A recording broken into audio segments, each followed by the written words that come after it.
Hi hello and welcome to mister Paradesi. ஜென்ரலாக பைக்கில் வந்து முக்கியமான பார்ட்னாவே நமக்கெல்லாம் ஞாபகம் வருது இன்ஜின் தான். அந்த இன்ஜின் வந்து என்ன தான் நம்ம நல்லா மெயின்டைன் பண்ணாலும் அதோடைய பர்ஃபார்மன்ஸை நம்மளுக்கு ஃபீல் பண்ண வைக்கிறது டிரான்ஸ்மிஷன் சிஸ்டம். அந்த டிரான்ஸ்மிஷன் சிஸ்டமில் ரொம்ப முக்கியமான பார்ட் எதுன்னு பார்த்தீங்கன்னா செயின் ஸ்பாக்கெட். ஏன்னா இதில் தான் வியர் அண்ட் டியர் ரொம்ப அதிகமாக இருக்கும். அதனால் நம்ம இதை வந்து ப்ராப்பராக மெயின்டைன் பண்ணணும்.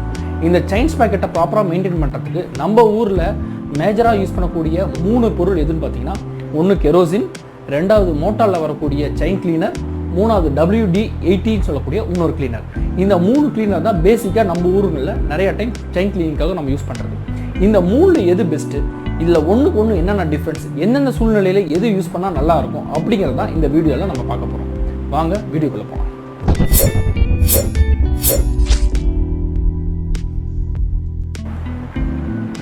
ஓகே, முன்னையே நம்ம பேசின மாதிரி இப்போ நம்ம வந்து இது க்ளீன் பண்ணுறது யூஸ் பண்ணுறது வந்து ஒன்று கெரோசின், WD40 அண்டு மோட்டால். இதை 3 யூஸ் பண்ணி மோட்டால் வந்து செயின் கிளீனர், அந்த செயின் கிளீனர் யூஸ் பண்ணி இதை வந்து க்ளீன் பண்ண போகிறோம். இந்த 3 எது பெஸ்ட்டுன்னு நம்ம இப்போ பார்க்க போகிறோம். இதுக்காக ஸ்பெஷலாக நம்ம மெக்கானிக்கிட்டன்னு சொல்லி பழைய செயின் ஒன்று வாங்கிட்டு வந்துருக்கேன். செயினில் எவ்வளோ அழுக்கு இருக்குதுன்னு பாருங்கள், உங்களுக்கே தெரியும். இருக்கலே நல்லா அழுக்கான செயினாக பார்த்து அதை எடுத்துகிட்டு வந்திருக்கு. அவசரத்துக்கு என்னோடய லிவிங் ஸ்பேஸ்லேயே இதை வச்சு இப்போ க்ளீன் பண்ண போகிறோம். கெரோசின் ஸ்மெல்லாம் எப்படி வரப்போகுதுன்னு தெரியல. நாளைக்கு காலையில் விடிஞ்சதும் வீட்டில் நல்லா பூஜை இருக்குதுன்னு நினைக்கிறேன். ஓகே வாங்க இப்போ இதை யூஸ் பண்ணி க்ளீன் பண்ணுவோம். இந்த ரிப்பன் எது கட்டிக்கிட்டோமோ அதுதான் பவுண்ட்ரி. இந்த இடத்துல வந்து கெரோசின் யூஸ் பண்ண போகிறோம், இந்த இடத்துல WD40 யூஸ் பண்ண போகிறோம், இந்த இடத்துல மோட்டால் செயின் கிளீனர் யூஸ் பண்ண போகிறோம். ஓகே, இது கோலின் பாட்டில் கிடையாது. கோலின் பாட்டிலில் கெரோசின் ஊற்றி வச்சுருக்கேன். ஸோ தட் ஸ்ப்ரே பண்ணுறதுக்கு வந்து ஈஸியாக இருக்கும்ட்டு. இப்போ ஒரு சைடில் இதை வந்து ஸ்ப்ரே பண்ணிடுறோம். கொஞ்ச நேரம் இது நல்லா டெபாசிட் ஆகட்டும். மீன் ஆயில் WD40 இன்னும் சைடு ஸ்ப்ரே பண்ணுறோம். இதுவும் டெபாசிட் ஆகிட்டு இருக்கட்டும். அண்ட் தென் மோட்டால்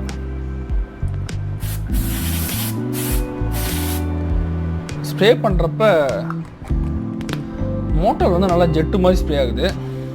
இப்போ இது வந்து ஒரு சைடு ஸ்ப்ரே பண்ணியாச்சு. இது நல்லா டெபாசிட் ஆகிட்டு இருக்கட்டும். அதே டைமில் அப்படியே இன்னொரு டைமும் ஸ்ப்ரே பண்ணி விட்டோம்.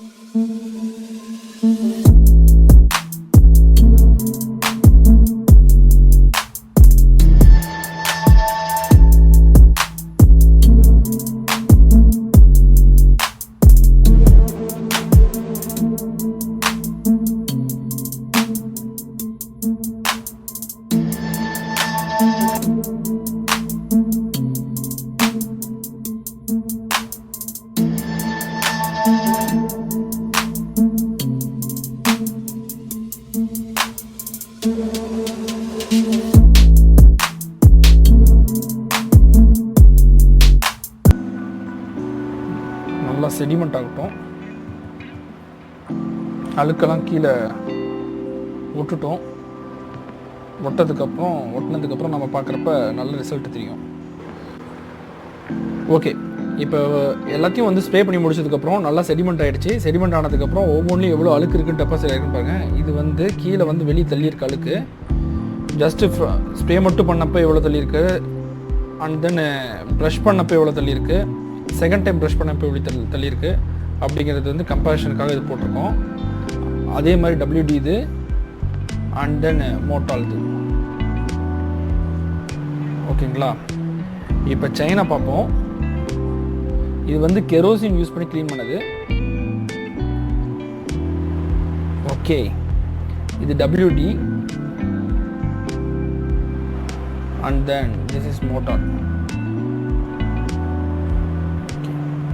கேமராவில் எந்த அளவுக்கு இது கவர் ஆகிருக்குன்னு தெரியல. செயின் க்ளீன் பொறுத்த வரைக்கும் நம்பர் 1 வந்து WD கண்டிப்பாக கிடையாது. ஏன்னா அதில் வந்து நல்லா உத்து கவனிச்சிங்கன்னா அங்கங்கே அழுக்கு இருக்கிறது வந்து நல்லாவே தெரியும். இங்கே பாருங்கள், இந்த இடத்துல அழுக்கு இருக்குது பாருங்கள். இது ப்ரஷ் பண்ணதுக்கப்புறமும் வந்து இன்னமும் ஒட்டிகிட்டு இருக்கு. அதுவே மோட்டால் க்ளீன் பண்ணதுலேயும் கெரோசின் க்ளீன் பண்ணதுலேயும் பார்த்திங்கன்னா அந்த மாதிரி ஒரு பெரிய அழுக்கு வந்து டெபாசிட் ஆனது வந்து கிடையாது. இன்னும் இந்த செயின் வந்து ரொம்ப பழைய செயின், நிறைய அழுக்கு இருந்தது. இது எல்லாம் இவ்வளோ அழுக்கு இருந்த செயின் இந்த மோட்டாலும் கெரோசின் இந்த அளவுக்கு சுத்தம் பண்ணிருச்சு. சுத்தமாக அழுக்கே இல்லாத அளவுக்கு ஓரளவுக்கு ப்ரஷ் பண்ணதுமே எல்லாத்தையும் வெளியே தள்ளி சுத்தம் பண்ணியிருக்கு. ஓகே, இப்போ இதில் நம்ம தெரிஞ்சுக்கிறது என்னென்னா, செயின் கிளீனிங்கை பொறுத்த வரைக்கும் நம்பர் 1 வந்து கெரோசின் தான்.